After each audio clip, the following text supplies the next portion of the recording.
फौज की दाखिली सलामती में मुदाखलत, आप क्या समझते हैं कि गवर्नेंस के गैप्स की वजह से है? देखिए, मैं आपको अर्ज़ करूँ आप एरियाज़ कवर करके आती है पाक फ़ौज बेशक। केपीके में, पूरा ज़िला कवर कर लेगी और दहशतगर्दी का खात्मा कर लेगी। फिर वो डिस्ट्रिक्ट एडमिनिस्ट्रेशन के हवाले कराती है कि ये लें जनाब सँभालें। 2 साल बाद फिर धमाके स्टार्ट हो जाते हैं। अब डिस्ट्रिक्ट एडमिनिस्ट्रेशन से वो चीज़ें काबू में नहीं आती।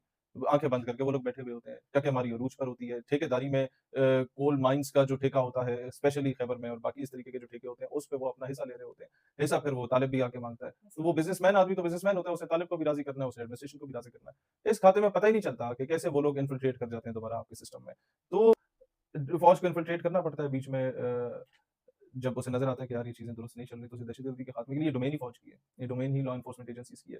तो उस डोमेन में तो उनको मेनस्ट्रीम में आना पड़ेगा और फॉरगेट अबाउट के पीटीआई की गवर्नमेंट नाराज़ हो रही है, नून की नाराज़ हो रही है। भई मेरे बच्चे हैं, तुम्हारी नाराज़गी की भीड़ चढ़ा दूँ मैं अपने बेशक। बच्चों को, मेरे जवान हैं, उनको तुम्हारी नाराज़गी की भीड़ चढ़ा दूँ।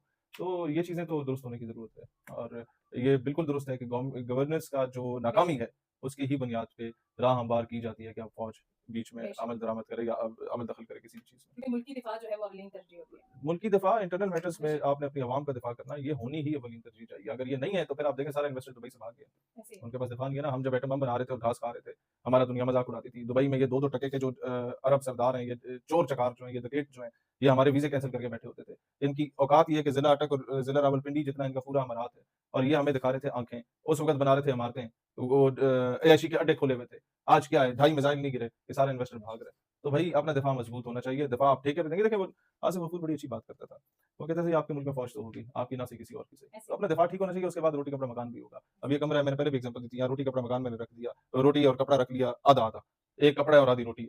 बाहर चौकीदार डटा रखा हुआ है, कोई ये छीनेगा नहीं। ऐसे ही यहाँ मैं 1000 रोटियाँ रख लूँ, कपड़ों के अंबार लगा दूँ, बाहर चौकीदार ही कोई नहीं है। बेशक। तो क्या फ़ायदा उसका? क्योंकि कल आज कोई हज़ारों हाँ, आएँगे। वो हज़ारों आएँगे और वो चले जाएँगे, एक भी नहीं होगी खाने को। तो हमारे पास एक है, या आधी रोटी है, लेकिन बाहर चौकीदार डटा बैठा हुआ है। तो ये दिस इज़ समथिंग और बाकी ठीक है आपको इख्तिलाफ़ात होते हैं। बेशक। फ़ौज की सियासत में इंटरफेरेंस इख्तिलाफ़ होते हैं।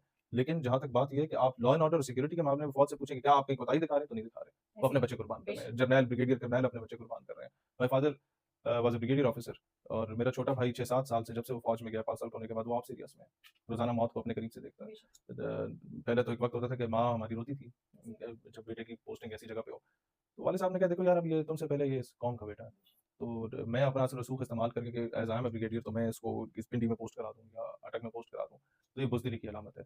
इसको अगर भेजा है फ़ौज में तो जिस कॉज़ के लिए भेजा है let him serve that noble cause and that cause is Pakistan बेशक। The defence of Pakistan. तो जब वो कुर्बान कर रहे हैं, तो मेरा ख़्याल है कि इतने सस्ता खून तो नहीं होता ना बच्चों ऐसे ही है। ये कि बहुत हम बड़ी लोग कुर्बानी है, यस, ये लोग जो यस, लोग देते हैं ये पता उनको है। एग्ज़ैक्टली, एग्ज़ैक्टली मतलब आप ये देखें 6 महीने बाद हम उसे देखते हैं।